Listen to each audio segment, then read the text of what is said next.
Mi nombre es Haley Walke y cumplí 32 años el mes pasado. Hace 15 años regresé a casa del colegio para encontrarme con que mi familia se había ido, dejando una nota que decía lo descubrirás. Se llevaron todo, incluyendo mis ahorros. Para la universidad, ahora dirijo una empresa tecnológica que vale millones. Y adivina quién de repente quiere volver a ser parte de mi vida. Mi familia apareció exigiendo apoyo financiero después de 15 años de silencio, así que hice lo que haría cualquier hijo abandonado que se convirtió en un emprendedor exitoso, los llevé a juicio. Si estás viendo esto, me encantaría saber de dónde nos ves. Dale me gusta y suscríbete, y cuéntame en los comentarios si alguna vez alguien te abandonó cuando más lo necesitabas. Crecí en Portland, Oregon, en lo que parecía una familia normal de clase media. Mis padres, Frank y Brenda Walke, tenían trabajos regulares, papá como gerente de ventas en una tienda de electrónicos y mamá como asistente administrativa en una clínica dental local. Mi hermano Travis era 2 años menor que yo, claramente el hijo favorito desde el primer día. No podía hacer nada mal a sus ojos. Mientras yo era constantemente puesta a estándares imposibles. Detrás de nuestra fachada suburbana, las finanzas familiares eran un desastre. Mi padre tenía un problema con el juego que pensaba que nadie sabía. Cada mes desaparecía para pasar un fin de semana con los amigos y regresaba sospechosamente lleno de dinero, o más a menudo, sombrío y agresivo, peleando con mi madre por las cosas más pequeñas. Mamá no era mucho mejor con el dinero. Su adicción a las compras hacía que nuestras tarjetas de crédito estuvieran siempre al límite y llegaban paquetes misteriosos que ella escondía en su armario aún con las etiquetas puestas. Sus constantes peleas sobre el dinero llenaban nuestra casa de tensión. Tú fuiste el que volvió a gastar el pago de la hipoteca en el casino, gritaba mamá. Bueno, si no tuvieras que tener otro bolso de diseñador, tal vez podríamos pagar la factura de la electricidad, respondía él. Ninguno de los dos asumía jamás la responsabilidad de sus acciones, siempre culpándose mutuamente o culpando a circunstancias externas por nuestros problemas financieros. Encontré refugio en los estudios. La escuela se convirtió en mi escape y mi pasión. Mientras el caos reinaba en casa, yo podía controlar mis calificaciones y logros. A mediados de la escuela secundaria, tomaba clases avanzadas y ganaba competencias académicas. Mis profesores veían en mí un potencial que mis padres nunca reconocieron. La única persona que sí reconoció mis habilidades fue mi abuela materna, Eleanor. Vivía a unos 30 minutos de distancia y visitarla se convirtió en mi santuario. La abuela Eleanor había trabajado como secretaria en IBM en los primeros días de la informática y mantenía una fascinación por la tecnología. Me compró mi primera computadora cuando tenía 12 años. No era nada lujosa, solo una computadora de escritorio reacondicionada, pero abrió un mundo nuevo para mí. Tienes una mente lógica, Haley, me decía mientras yo le mostraba cómo organizar sus fotos digitales o configurar filtros de correo electrónico. Las computadoras tienen sentido de una manera que las personas a menudo no lo tienen. Siguen reglas y patrones. Creo que podrías realmente hacer algo con este interés. Con su apoyo, me inscribí en clases de programación en la secundaria, para el segundo año. Estaba creando sitios web básicos para negocios locales para ganar dinero extra. Ahorré casi cada centavo, sabiendo instintivamente que la independencia financiera sería crucial para mi futuro. Desafortunadamente, mis padres descubrieron mi cuenta de ahorros cuando tenía 15 años. Necesitamos pedir dinero prestado para los pagos de este mes, anunció mi madre, sin realmente preguntar, solo temporal, por supuesto. Durante el siguiente año, me pidieron prestado casi $2,000, que nunca fueron devueltos. Cuando tenía 16 años, mi abuela Eleanor falleció inesperadamente de un derrame cerebral.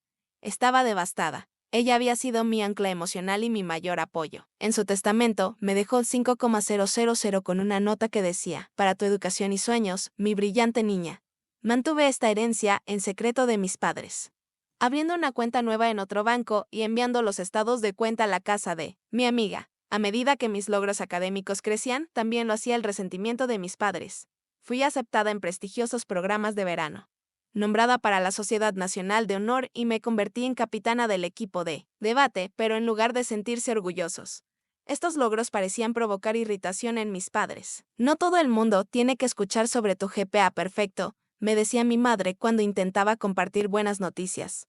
Te crees mucho mejor que los demás, murmuraba mi padre. Ellos colmaban de elogios a Travis por aprobar con CIS, mientras que mis 6 perfectas eran recibidas con indiferencia o críticas sobre lo mucho que me estaba presumiendo. Travis aprendió de su ejemplo.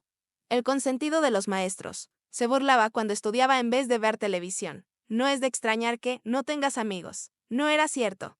Tenía un grupo pequeño pero sólido de amigos de mis clases avanzadas y del equipo de debate, pero en casa la narrativa era que, de alguna manera, era defectuosa por priorizar los estudios. Para mi último año de preparatoria, tenía mi mirada puesta en la universidad. Apliqué a todas las becas que pude encontrar y me estaba preparando para un futuro que me alejaría de la atmósfera tóxica de mi hogar familiar. Mantuve un optimismo, callado, contando los días hasta la graduación, cuando podría comenzar a construir mi propia vida. Lo que no entendía completamente en ese momento era cuán desesperada se había vuelto la situación financiera de mis padres. Las facturas se apilaban en el mostrador de la cocina, algunas con notificación final. Las agencias de cobro llamaban constantemente. Había conversaciones susurradas sobre la ejecución hipotecaria. Aún así, mis padres continuaban con sus hábitos destructivos, el juego de papá, las compras de mamá y su talento compartido para evitar la realidad. Debería haber visto las señales de advertencia, la creciente tensión. Las discusiones susurradas de mis padres que cesaban cuando yo entraba en la habitación, la manera en que comenzaron a hacer más preguntas sobre mis ahorros y las becas. Pero tenía 17 años. Estaba enfocada en mi futuro, incapaz de imaginar la traición que se avecinaba. El día en que todo cambió comenzó como uno de mis logros más orgullosos. Nuestro equipo de debate había viajado a Seattle para el campeonato. Regen y yo había ganado el primer lugar en la categoría de debate Lincoln Douglas. El trofeo estuvo en mi regazo durante todo el viaje en autobús de regreso a casa y no podía esperar para mostrárselo a mi familia, a pesar de su habitual indiferencia hacia mis logros. Aún albergaba esa esperanza infantil de su aprobación. Cuando el autobús me dejó 3 cuadras de casa, prácticamente corrí el resto del camino, con la mochila rebotando y el trofeo en la mano. El primer signo extraño fue la vacuidad de nuestro camino de entrada. Ambos autos de mis padres no estaban, lo cual era inusual para un domingo por la tarde. Pensé que tal vez habían ido de compras o a uno de los partidos de béisbol de Travis. Al acercarme a nuestra casa, noté que las cortinas de las ventanas de la sala de estar ya no estaban. Inserté mi llave en la cerradura con una creciente sensación de incomodidad. La puerta se abrió, revelando una casa que había sido parcialmente vaciada. El sofá y la televisión de la sala ya no estaban, las fotos familiares que adornaban el pasillo habían desaparecido, dejando solo ganchos vacíos en la pared. Mamá, papá, Travis, llamé. Mi voz resonando en el espacio medio vacío. No, hubo respuesta. Me moví por la casa, sin poder creer lo que veía. El dormitorio de mis padres estaba completamente vacío, sin muebles, sin ropa en el armario. La habitación de Travis también estaba vacía, excepto por algunos papeles escolares, tirados y juguetes rotos que no había querido llevarse. La cocina había sido despojada de toda comida, excepto algunos condimentos en el refrigerador y una caja de cereal rancio en la despensa. Y allí, sobre la encimera de la cocina, había una sola hoja de papel con la letra de mi padre, Haley. Tuvimos que tomar algunas decisiones difíciles debido a nuestra situación financiera. Nos mudamos para empezar de nuevo. Siempre has sido independiente y lista. Lo descubrirás. Puedes quedarte en la casa hasta fin de mes cuando el banco se la quede. No trates de contactarnos. Papá, leí la nota 7 veces, intentando comprender lo que me decía. Mi familia se había ido y me había dejado mientras yo estaba en la competencia de debate. Me habían abandonado sin previo aviso, sin discusión, ni siquiera un adiós. Me dejaron, a mí, una estudiante de preparatoria de 17 años, sola, para que lo resolviera. El trofeo resbaló de mis dedos y cayó al suelo. Me desplomé junto al trofeo, mi cerebro luchando por procesar esta nueva realidad. Esto no podía estar pasando. La gente no abandona a sus hijos de esta manera. Debía haber alguna explicación. Algún malentendido. Llamé frenéticamente al celular de mi padre, pero cayó directamente al buzón de voz. Llamé al teléfono de mi madre, el mismo resultado. Intenté llamar a Travis y, para mi sorpresa, su teléfono realmente sonó. Pero no contestó. Llamé a mi tía en Spokane, quien contestó con evidente incomodidad en su voz. Lo siento, Haley, me juraron guardar el secreto. Dijeron que estarías bien por ti misma, ya que eres tan inteligente y capaz. Les dije que estaban cometiendo un terrible error, no ofrecí ayuda real, solo una simpatía vacía antes de inventar una excusa para terminar la llamada. Fui a la casa de al lado, los Johnson, nuestros vecinos desde hace 10 años. La señora Johnson me miró con lástima mientras me explicaba que mis padres habían estado empacando un camión de alquiler durante 2 días. Dijeron que se mudaban a Arizona por una nueva oportunidad de trabajo para tu padre. Dijeron que tú te quedabas atrás para terminar la escuela y vivirías con la familia de un amigo. No teníamos idea Su voz se apagó al ver el shock en mi rostro. De vuelta en la casa vacía, revisé los servicios públicos y descubrí que todos estaban programados para ser cortados en pocos días. Una llamada al banco confirmó mis peores temores. La casa estaba en ejecución hipotecaria y sería embargada al final del mes. Mis padres no habían hecho el pago de la hipoteca en 4 meses. Fui a revisar mi cuenta bancaria esperando al menos poder contar con mis ahorros. La cuenta había sido vaciada por completo. Los $3,200 que había ahorrado para los gastos universitarios se habían ido. Incluso eso me lo habían quitado. El único dinero que me quedaba era la herencia de mi abuela, que ellos no conocían, y estaba a salvo en una cuenta de otro banco. De esa noche llamé a Travis una vez más. Para mi sorpresa. Respondió. ¿Por qué me dejaron? Pregunté con la voz quebrada. Mira, no fue decisión mía, dijo él a la defensiva. Mamá y papá dijeron que teníamos que empezar de nuevo y tú no encajabas en el plan. Dijeron que eres lo suficientemente inteligente para valerte por ti misma y que probablemente estarías mejor sin nosotros. No hagas un gran problema de esto, Hailey, siempre has sido la independiente. La crueldad casual de sus palabras me golpeó como un golpe físico. Terminé la llamada, sin decir otra palabra. Esa noche, sola en nuestra casa abandonada. Los síntomas físicos del trauma comenzaron a manifestarse. No podía respirar bien, mi pecho se sentía apretado y mi corazón latía tan rápido que pensé que estaba teniendo un ataque al corazón. Me acurruqué en mi cama. El único mueble que quedaba en mi habitación y lloré hasta que no pude. Más dormir era imposible, ya que los ataques de pánico llegaban en oleadas durante toda la noche. A la mañana siguiente fui a la escuela con la misma ropa que había usado en la competencia de debate. La victoria ahora era un recuerdo lejano. Fui directo a la consejera escolar, la señora Rivera, y le mostré la nota.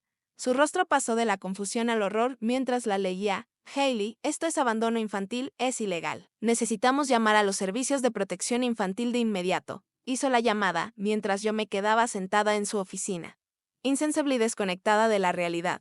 Una trabajadora social llamada Janet vino a la escuela esa tarde. Tomó mi declaración, fotografió la nota y me acompañó de vuelta a la casa para documentar la situación. El sistema comenzó a ponerse en marcha, informes presentados, opciones discutidas, soluciones temporales propuestas, pero la burocracia avanza lentamente y mientras tanto, yo aún no tenía dónde ir. Esa noche fue la peor. Volví a la casa, vacía, entendiendo completamente que esta era mi nueva realidad. Mi familia me había desechado como un mueble indeseado. La ficción cuidadosamente construida que había mantenido. De que a pesar de sus defectos, mi familia me amaba de alguna manera, se había hecho trizas por completo. Me senté en la cocina con la nota frente a mí, leyendo esas 9 crueles palabras una y otra vez. Siempre has sido independiente y lista. Lo descubrirás. Los desafíos inmediatos eran abrumadores. Necesitaba comida, servicios y un lugar donde vivir una vez que el banco tomara la casa. Necesitaba terminar la preparatoria. Necesitaba procesar la devastación emocional de ser abandonada por las personas que se suponía debía amarme incondicionalmente. Cada tarea parecía insuperable, por sí sola y mucho más juntas. Mi entrenadora de debate, la señora Bennett, se convirtió en mi primer salvavidas. Cuando se enteró de lo que había sucedido, inmediatamente me ofreció su habitación de invitados como alojamiento temporal, solo hasta que encontráramos algo más permanente. Dijo, nadie debería enfrentarse a esto sola, especialmente no alguien con tu potencial. Me mudé con los Bennett en cuestión de días, llevando las pocas pertenencias que mi familia había dejado atrás, mi ropa, libros y la vieja computadora que mi abuela me había dado. La señora Bennett y su esposo me trataron con una amabilidad que se sintió casi extraña después de años en la casa de mi familia. No me hicieron sentir como una carga ni una inconveniencia. Me incluían en las cenas familiares y me daban espacio. Cuando necesitaba estar sola, los aspectos legales de mi situación requerían atención inmediata. La señora Rivera me conectó con Richard Garfield, un abogado, que tomó mi caso pro bono.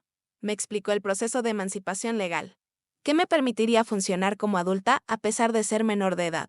Dadas las circunstancias, con el abandono documentado, el tribunal debería conceder esto sin mucha resistencia. Me explicó que esto me permitiría firmar contratos, acceder a cualquier asistencia financiera para la cual calificara y tomar mis propias decisiones legales. El proceso de emancipación tomó 6 semanas.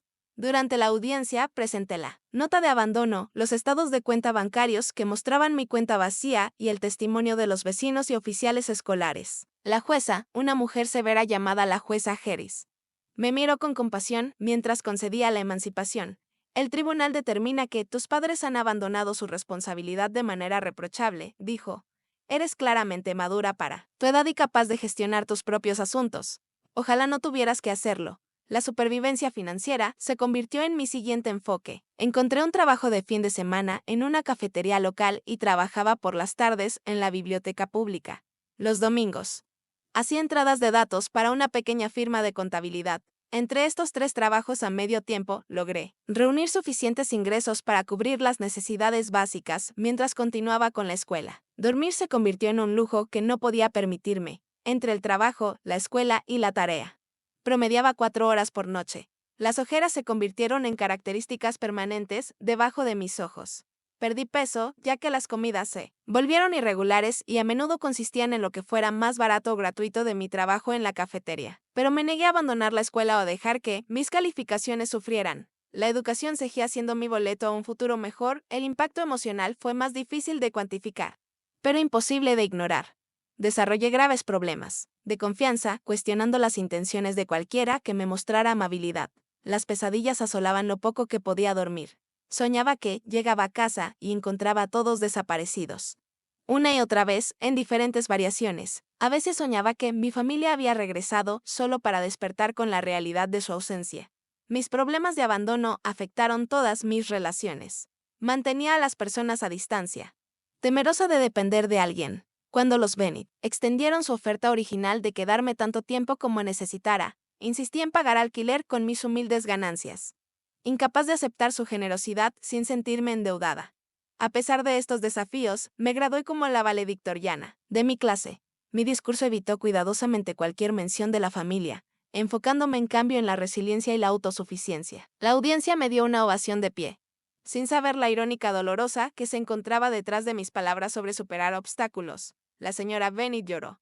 Ningún familiar de sangre asistió. Con la graduación llegó mi siguiente desafío, la universidad. Fui aceptada en la Universidad Estatal con una beca parcial para Ciencias de la Computación, pero no cubría todos los gastos. Lo combiné con la herencia de mi abuela. Pequeñas becas a las que califiqué como estudiante independiente y préstamos estudiantiles para que funcionara financieramente. Mudarme al dormitorio ese otoño fue una experiencia extraña. A mí. Alrededor, los padres ayudaban a sus hijos a desempacar, daban despedidas llorosas y prometían paquetes de cuidado y visitas de fin de semana. Yo llegué sola con 2 maletas que contenían todo. Poseía lo único que me quedaba en el mundo. Mi compañera de cuarto, Zoe Miller, llegó con toda su familia, padres, hermanos. Incluso una abuela con galletas caseras. Me preparé para las preguntas incómodas sobre mi propia familia, pero, cuando me invitaron a cenar con ellos, me encontré aceptando. Su calidez era abrumadora, pero no de una manera incómoda. Más tarde, cuando Zoe me preguntó sobre mi situación familiar, le di la versión abreviada, para mi sorpresa. No respondió con lástima ni incomodidad. Eso es realmente un desastre, dijo. Es su pérdida. Ahora estás atrapada conmigo. Fue el comienzo de una amistad que se convertiría en una de las más importantes de mi vida. La vida universitaria presentó nuevos desafíos. La vivienda estudiantil, aunque estrecha, era un avance respecto a la falta de hogar. Pero seguía siendo difícil.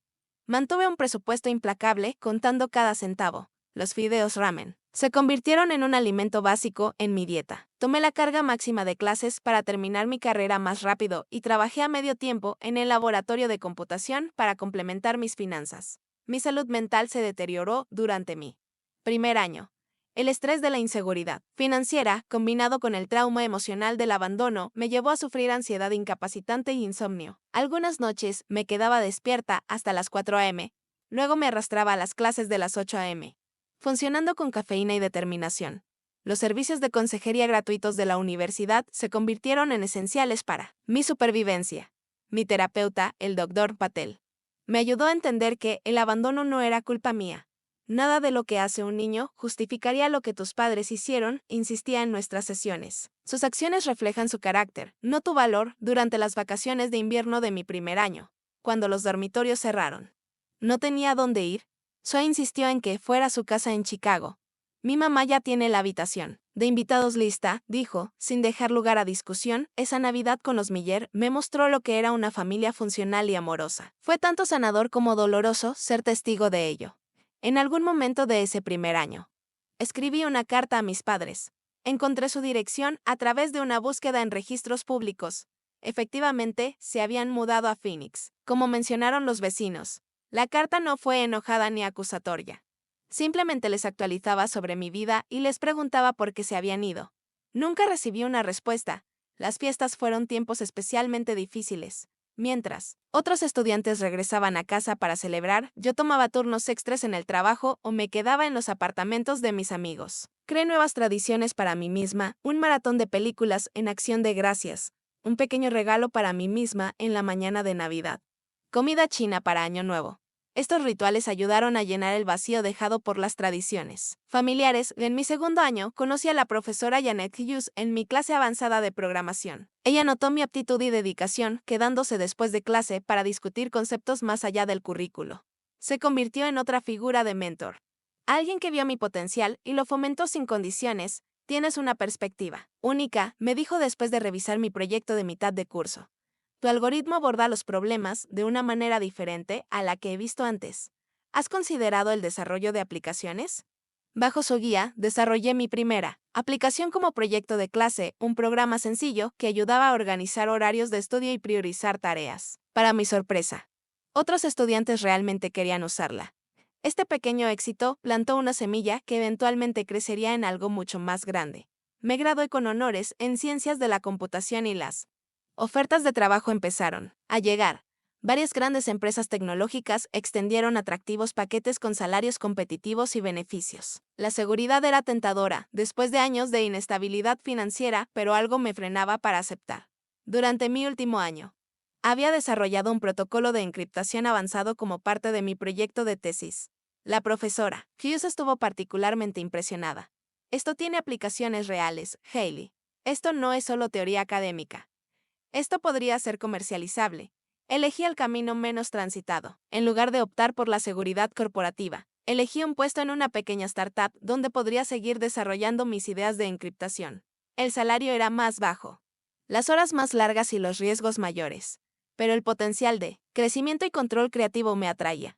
6 meses después de este trabajo, asistí a una conferencia tecnológica en San Francisco, donde conocí a Derek Johnson, un brillante programador con habilidades complementarias a las mías. Pasamos toda la noche en el vestíbulo del hotel, dibujando diagramas en servilletas y debatiendo estrategias de implementación para lo que eventualmente se convertiría en nuestro software de seguridad.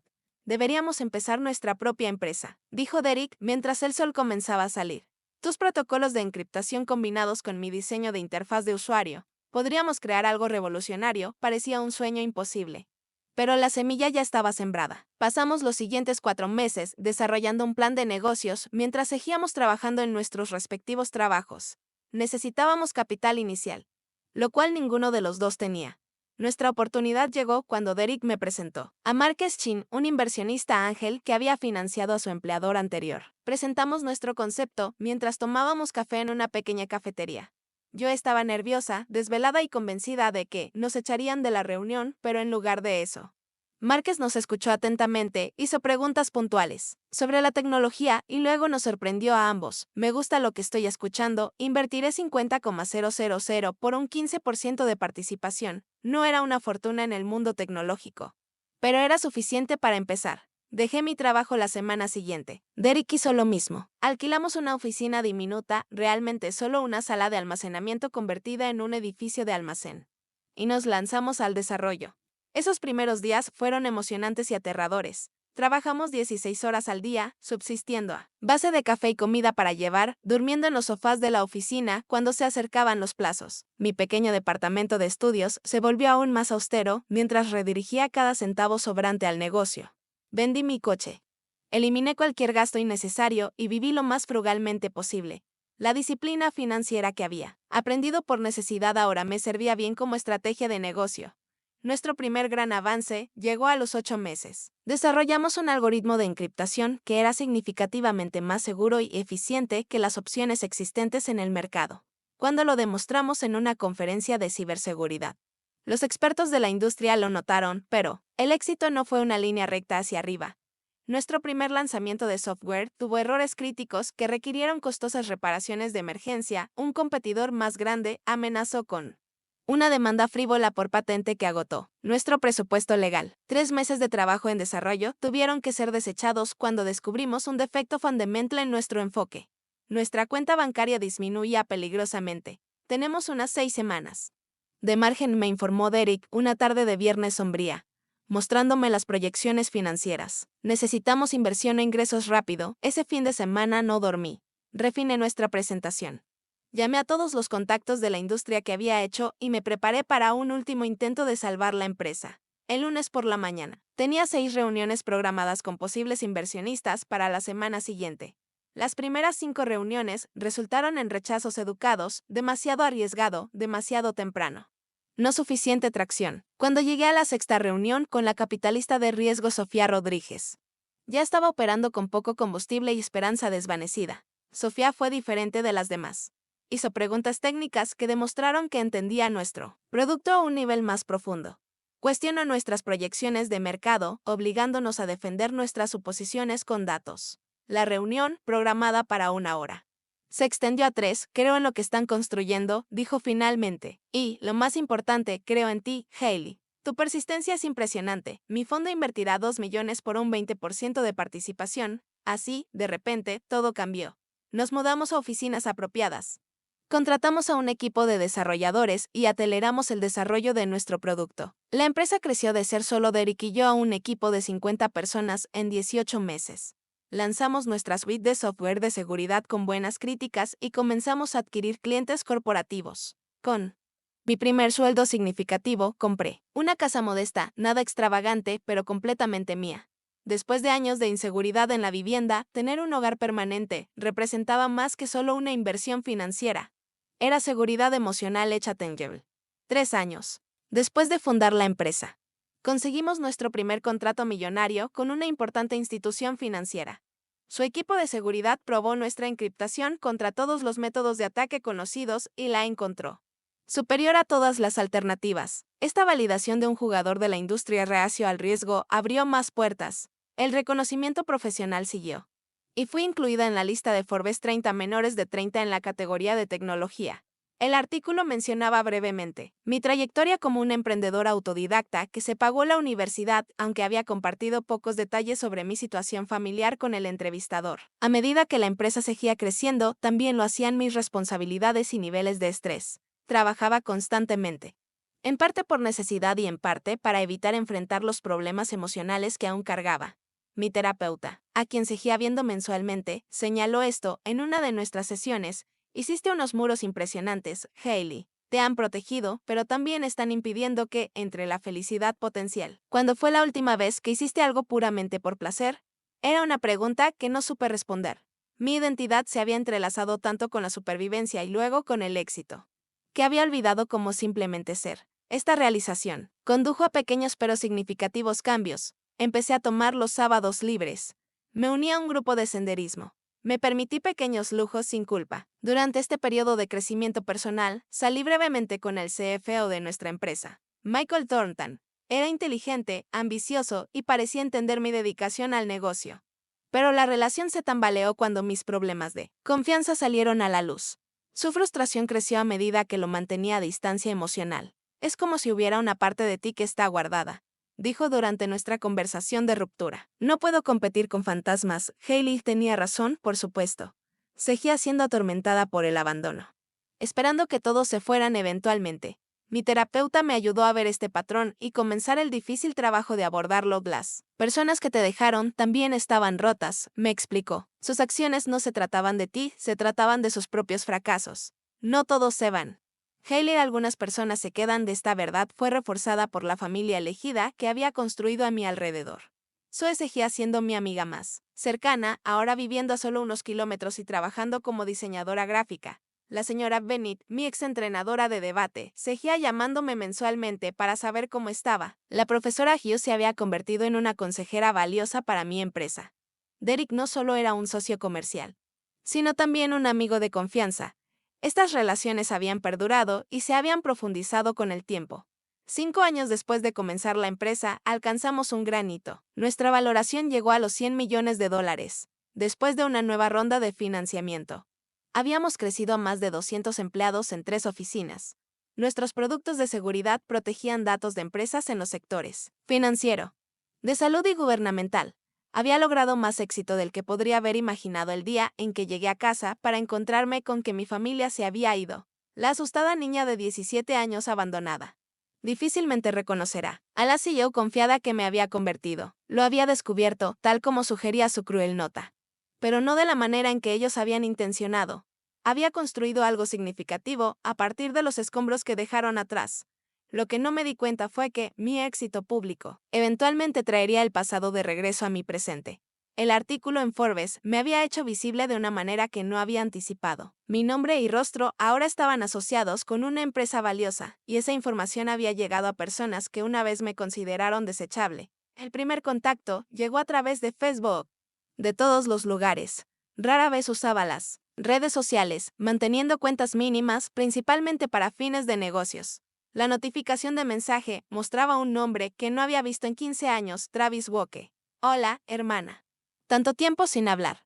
Vi tu artículo en Forbes. Estoy muy orgulloso de lo que has logrado. Me encantaría reconectar si estás dispuesta. Miré el mensaje durante una hora completa, incapaz de formar una respuesta. Mis manos temblaban. Mi pecho se apretaba de la manera familiar que señalaba el inicio de un ataque de ansiedad. Cerré la computadora sin responder y llamé a mi terapeuta para una sesión de emergencia. Esto es comprensiblemente un disparador, dijo el doctor Wilson. No le debes ninguna respuesta, pero si decides responder, recuerda que tú controlas los términos de cualquier posible reconexión. Tus límites importan. Después de 3 días de consideración, redacté una respuesta cuidadosa. Gracias por ponerte en contacto, Travis, ha pasado mucho tiempo. Necesitaría entender por qué me estás contactando ahora. Después de 15 años de silencio, antes de considerar cualquier tipo de reconexión, su respuesta llegó en minutos. Como si hubiera estado esperando junto a su computadora.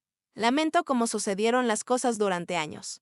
Mamá y papá tomaron decisiones terribles y yo era demasiado joven y estúpido para enfrentarme a ellos. Debí haberme puesto en contacto antes.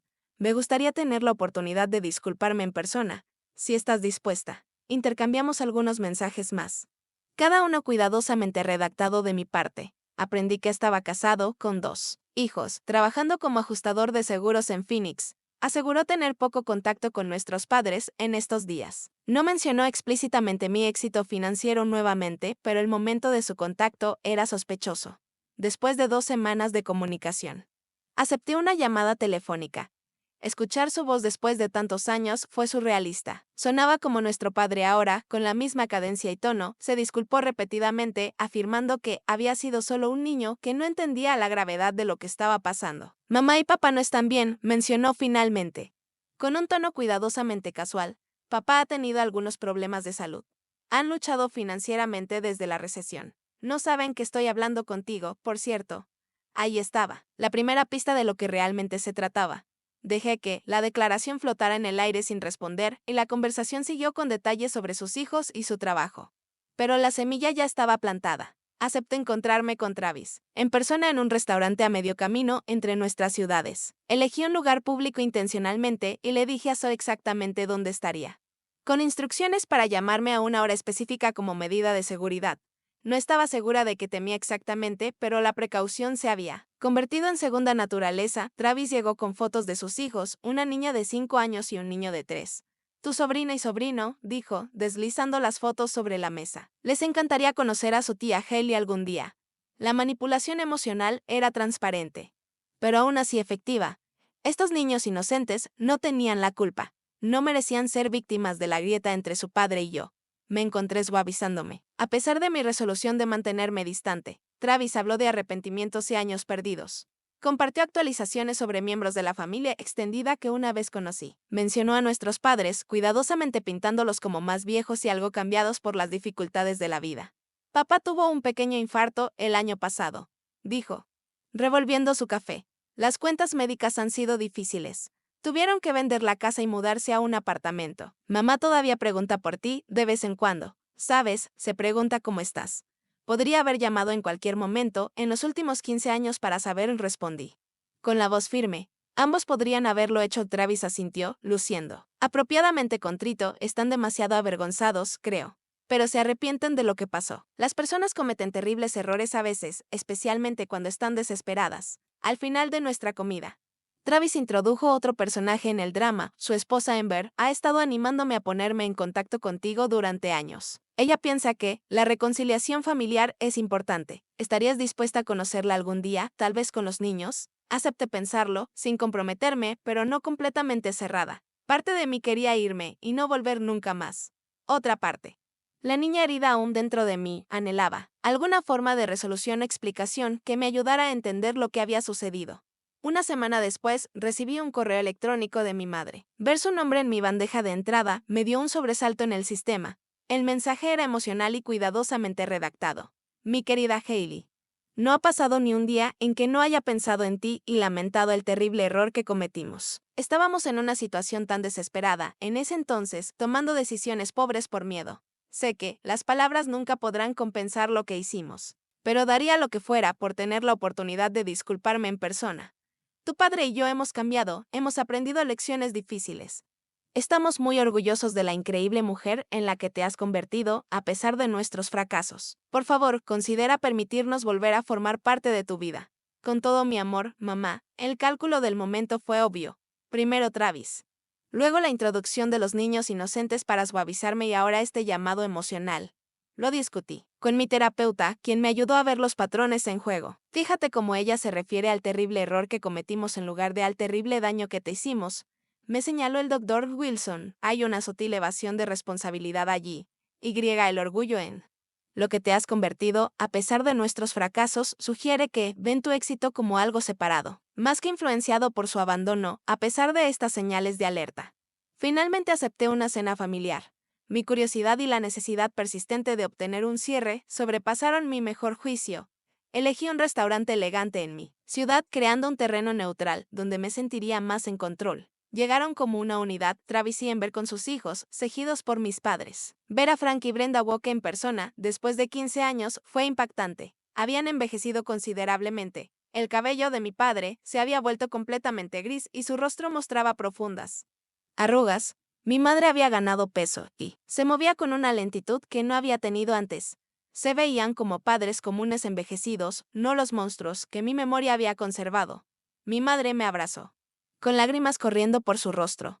Yo permanecí rígida en sus brazos. Mi padre intentó lo mismo, pero me eché hacia atrás y ofrecí un apretón de manos en su lugar. Los niños, ajenos a la atención, estaban emocionados de conocer a su tía rica, una descripción que me hizo sonreír internamente. Durante la cena, mis padres presentaron una versión revisada de nuestra historia familiar. Según su relato, ellos habían sido víctimas de las circunstancias, forzados a tomar decisiones imposibles por el desastre financiero. Caracterizaron dejarme atrás como darme independencia en lugar de abandono. Sabíamos que tú eras la fuerte, la inteligente, explicó mi padre. Travis nos necesitaba de una manera en que tú nunca lo hiciste. Siempre fuiste tan autosuficiente.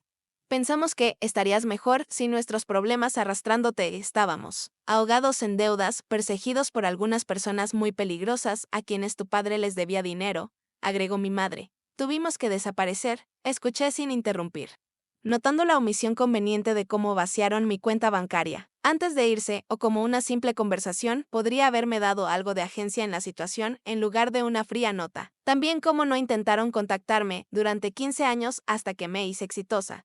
La conversación cambió cuando mi padre se agarró dramáticamente el pecho durante el postre, tomando una pastilla de nitroglicerina. Solo un poco de dolor en el pecho, explicó, restando importancia a la preocupación, restos del infarto. Estos medicamentos son tan caros sin un buen seguro. Y ahí estaba, la primera referencia directa a sus dificultades financieras y gastos médicos. Fue hecho de manera hábil, tenía que admitirlo, crear simpatía, demostrar vulnerabilidad, implicar necesidad sin pedir directamente ayuda. Al final de la noche, finalmente surgió la solicitud real, Hailey. Me da incluso pena mencionarlo, dijo mi padre con vacilación. Pero estamos en una situación realmente difícil con las facturas médicas. El hospital está amenazando con cobrar. Necesitamos unos 50,000 para quitarnos ese peso de encima. Sería un préstamo, por supuesto, te lo devolveríamos tan pronto como podamos. Prometí pensarlo, sin comprometerme ni rechazarlo directamente. Al despedirnos, mi madre me presionó. Una carpeta en las manos. Nuestra información de contacto y algunos documentos sobre la condición de tu padre, solo para que entiendas la situación en casa. Revisé la carpeta, facturas médicas. avisos de pagos vencidos y una solicitud de préstamo que había sido rechazada. También hice una verificación de antecedentes sobre mi familia, algo que debería haber hecho antes de encontrarme con ellos. Lo que descubrí fue revelador. Travis había declarado bancarrota 2 veces en la última década. Mis padres tenían una serie de direcciones que sugerían mudanzas frecuentes, probablemente por desalojo. Había sentencias de tribunales de reclamaciones menores en su contra por parte de varios acreedores. Su patrón de irresponsabilidad financiera había continuado sin cesar en mi ausencia. Lo único que había cambiado era que ahora me veían como una posible solución a sus problemas. Durante las siguientes semanas, el contacto aumentó. Mi madre me llamaba regularmente para darme actualizaciones sobre la salud de mi padre. Travis me invitó a la fiesta de cumpleaños de su hija. Crearon un flujo constante de obligaciones familiares y ganchos emocionales. Las solicitudes de ayuda financiera se volvieron más frecuentes y variadas. Travis necesitaba ayuda con su hipoteca, el coche de mi madre se había averiado. Mi padre necesitaba un tratamiento especializado no cubierto por su seguro. Cada historia venía acompañada de documentación y gratitud llorosa por siquiera estar dispuesta a considerar ayudarles. Consulté a asesores financieros y abogados sobre cómo establecer límites claros. Siguiendo su consejo, ofrecí pagar directamente por uno de los tratamientos médicos de mi padre, no dándoles dinero, sino pagando directamente al proveedor. A regañadientes aceptaron. Pero parecían decepcionados con este acuerdo. La situación llegó a un punto de quiebre cuando se mudaron a mi ciudad sin previo aviso. Queríamos estar más cerca de ti, explicó mi madre cuando llamaron para anunciarme que habían alquilado un apartamento a solo 20 minutos de mi casa. Ahora realmente podemos reconstruir nuestra relación. Su proximidad aumentó exponencialmente. La presión, visitas de última hora, invitaciones imprevistas a cenas familiares, llamadas de emergencia para asistencia con facturas y gastos. Cada interacción me dejaba emocionalmente agotada y ansiosa. El punto de quiebre final llegó cuando se presentaron sin previo aviso en las oficinas de mi empresa.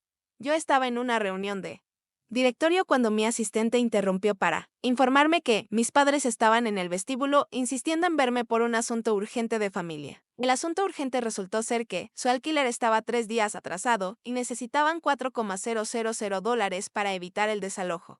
Mientras escribía el cheque en contra de mi mejor juicio, mi padre miró alrededor de mi oficina con apreciación. Has hecho muy bien para ti misma, Hailey, dijo.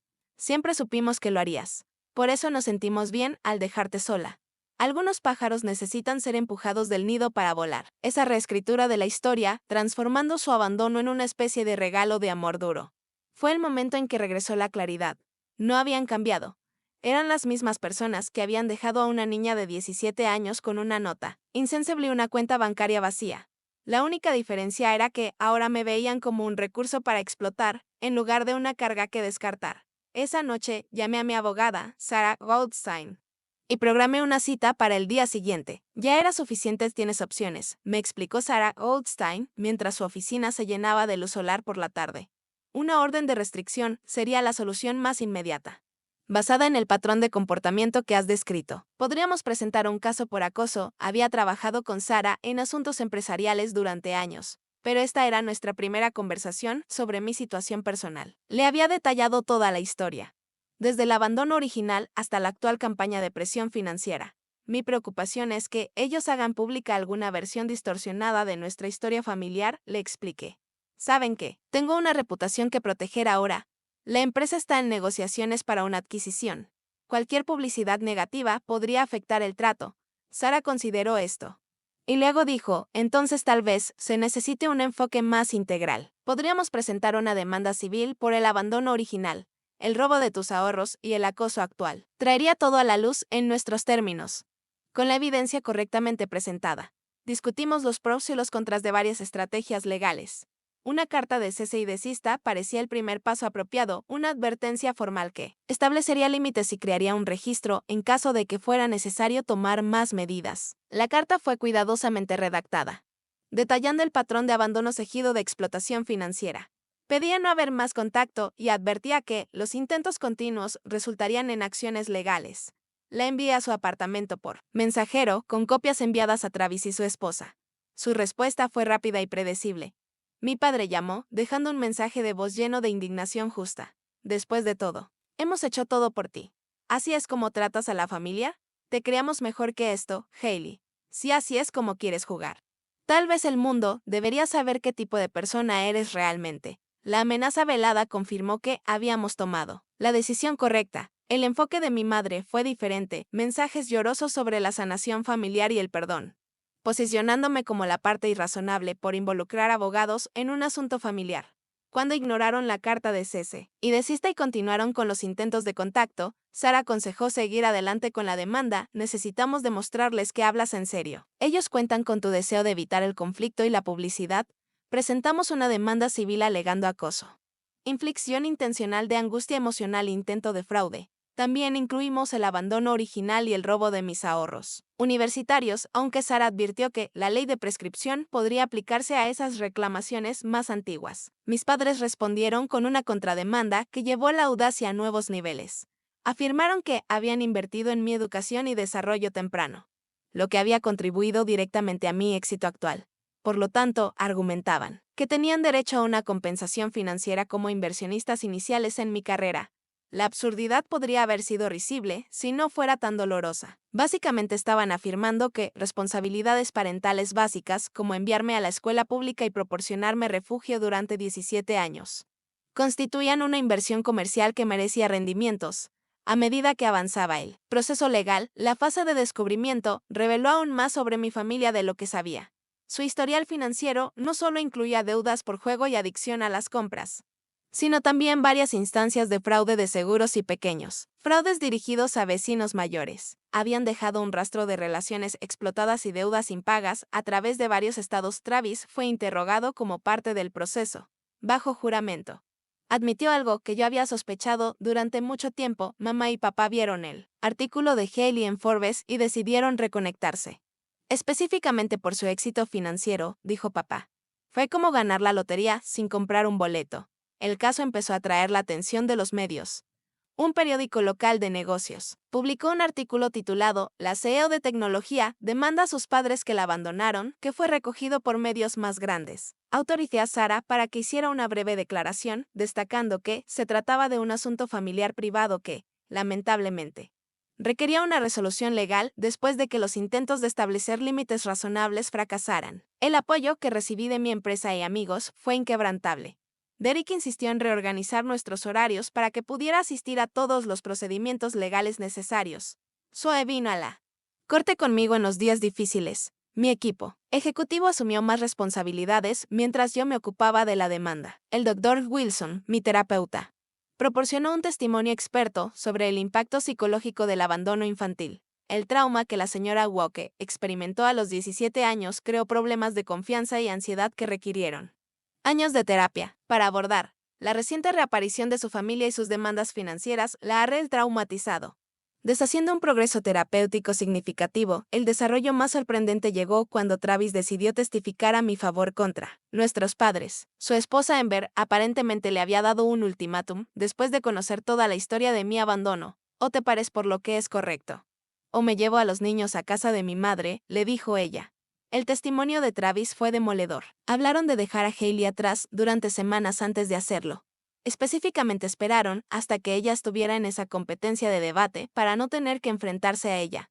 Papá bromeó, diciendo que ella era la inteligente, así que lo descubriría. De ahí proviene esa línea en la nota. Nunca se trató de protegerla de acreedores peligrosos ni de darle independencia. Simplemente ya no querían la responsabilidad. También confirmó que me habían específicamente destinado a ser explotada financieramente. Después de enterarse de mi éxito, hablaron sobre cuánto podrían pedir razonablemente, sin parecer demasiado codiciosos. Planeaban comenzar con solicitudes más pequeñas y luego ir subiendo a medidas más grandes. Una vez que establecieran contacto regular, la reacción de mi madre a este testimonio fue teatral. Se desplomó en lágrimas, lamentando la traición familiar y la ingratitud de ambos hijos. La actuación podría haber sido más convincente si no hubiera estado mirando constantemente para ver quién estaba observando durante su colapso. Mi padre adoptó un enfoque diferente en el estrado, frío y calculador. Se presentó como un hombre práctico que había tomado decisiones difíciles para la supervivencia de la familia. No podíamos empezar de nuevo con las deudas siguiéndonos, explicó. Alguien tenía que quedarse atrás y Haley era la más capaz. Realmente, fue un cumplido. Cuando se le preguntó sobre vaciar mi cuenta bancaria antes de irse, se encogió de hombros. Pagamos por todo durante 17 años. Ese dinero nos correspondía. Como reembolso por haberte criado, el interrogatorio del abogado contrario fue agresivo y personal. Me retrató como ingrata, egoísta y vengativa, cuestionando por qué una exitosa mujer de negocios demandaría a sus padres ancianos y enfermos en lugar de ayudarlos. Señorita Walke, ¿no es esta demanda realmente sobre venganza más que sobre daños reales? Preguntó con tono condescendiente. No respondí tranquilamente. Se trata de límites. Intenté establecer límites razonables, que fueron violados repetidamente. Esta demanda se hizo necesaria cuando ellos se negaron a respetar mis límites claramente establecidos. Pero son tus padres, le insistió. ¿No tienes una obligación moral de cuidarlos en su vejez y enfermedad? Creo que las obligaciones morales son una calle de doble sentido, respondí. Ellos eligieron terminar su relación parental cuando yo tenía 17 años. No pueden reclamarla selectivamente ahora solo porque les resulte financieramente ventajoso. La jueza Ángela Martínez, que había sido asignada en nuestro caso, hizo preguntas puntuales durante todo el proceso. Cuando mi padre intentó justificar el abandono como una decisión financiera necesaria, ella lo interrumpió. Señor Walke, ¿está sugiriendo que abandonar a un niño menor es una solución aceptable para los problemas financieros? Preguntó. Su señoría.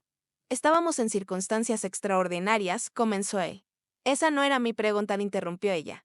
¿Es el abandono infantil alguna vez una respuesta apropiada a las dificultades financieras? No, su señoría admitió finalmente. A medida que avanzaba el juicio, la evidencia financiera pintaba un panorama claro. Mis padres tenían un historial documentado de explotar a otros por dinero, dejando deudas impagas y viviendo más allá de sus medios. Sus afirmaciones de circunstancias desesperadas que los obligaron a abandonarme fueron socavadas por registros que mostraban que compraron un coche nuevo y se fueron de vacaciones a Las Vegas poco después de mudarse a Arizona. En su argumento de cierre, Sara enfatizó el patrón de explotación. No se trata de un desacuerdo familiar o de una hija que se niega a cuidar a unos padres ancianos, dijo. Esto se trata de un abandono calculado, seguido de intentos igualmente calculados de explotar el éxito ganado con esfuerzo de la señorita Walke.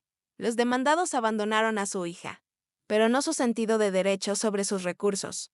El abogado contrario retrató a mis padres como personas defectuosas pero amorosas que cometieron un terrible error y buscaban la reconciliación. El éxito de la señorita Walke es admirable, pero le da derecho a negar el perdón y la compasión humana básica. ¿Sus padres? Preguntó. Esta demanda no sirve para nada, excepto para castigar errores pasados que no pueden ser deshechos. Después de 3 semanas de testimonios y argumentos, el caso estaba en manos de la jueza Martínez. El periodo de espera fue extenuante. Me sumergí en el trabajo durante el día y sufrí noches llenas de ansiedad. Afortunadamente, la atención de los medios se había reducido, ya que nuevos escándalos captaron el interés público. Pero el estrés seguía siendo intenso. Cuando regresamos a la corte para el veredicto, me sentí extrañamente tranquila, cualquiera que fuera el resultado. Me había defendido a mí misma y expuesto la verdad. Eso solo representaba un avance desde la adolescente abandonada de 17 años que se culpaba a sí misma por el abandono de su familia. La decisión de la jueza Martínez fue inequívoca. El tribunal falla a favor de la parte demandante en todos los puntos, anunció la jueza, su voz resonando por toda la sala. El comportamiento de los demandados constituye acoso y inflicción intencional de angustia emocional. Además, su contrademanda es desestimada como frívola y sin mérito.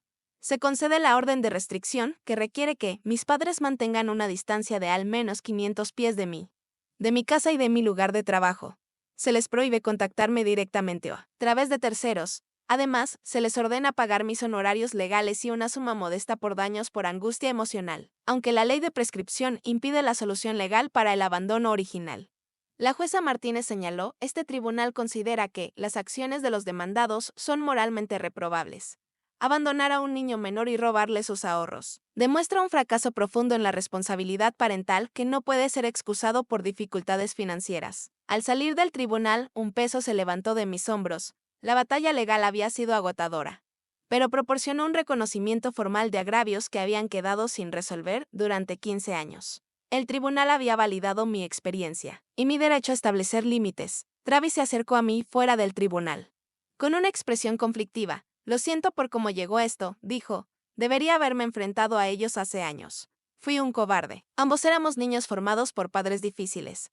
Le respondí, pero podemos elegir quién nos convertimos como adultos. Acordamos mantener un contacto limitado con límites claros.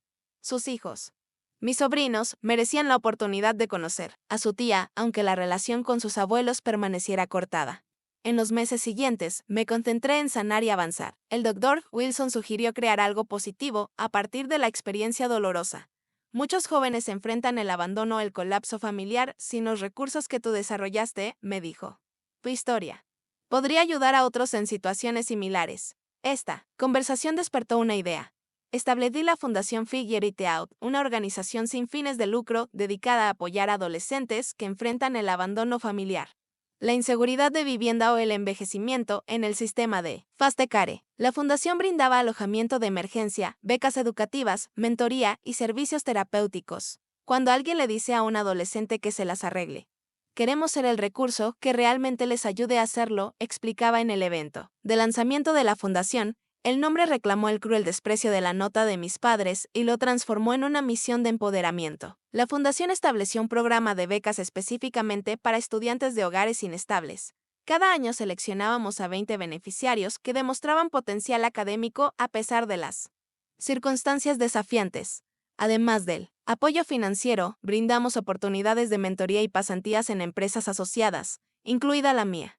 Mi historia personal, previamente mantenida en privado, se convirtió en parte de mi identidad pública mientras abogaba por la juventud abandonada y en riesgo. Di entrevistas para aumentar la conciencia sobre la falta de vivienda adolescente y los desafíos de navegar la educación y la adultez temprana sin el apoyo familiar. Una charla TEDx que di titulada Figuring It Out, Resilience After Abandonment alcanzó más de 2 millones de vistas en línea. En ella, compartí las estrategias prácticas y emocionales que me ayudaron a sobrevivir y finalmente prosperar. El abandono te obliga a responder a la pregunta de quién eres cuando todo lo familiar es despojado. Odetir explicaba de una forma brutal aprender la autosuficiencia, pero la fuerza que descubres se vuelve inquebrantable. La escritura se convirtió en otra forma de sanación. Comencé a trabajar en una memoria sobre mi viaje del abandono al éxito. El proceso fue doloroso, pero catártico, permitiéndome procesar experiencias que anteriormente había compartimentado. El libro, que finalmente se publicó bajo el título Cenote, se convirtió en un éxito de ventas y amplió aún más el alcance de la fundación. A medida que mi trabajo de defensa pública crecía, también lo hacía mi capacidad para conectar personalmente. Conocí a Ryan Kelly, un arquitecto que ofreció servicios de diseño para los proyectos de viviendas transicionales de la fundación. A diferencia de las relaciones anteriores, esta se desarrolló lentamente y de manera constante, basada en el respeto mutuo y una vulnerabilidad que aumentaba gradualmente. He leído tu libro, me dijo en nuestra tercera cita. Entiendo que la confianza no te llega fácilmente.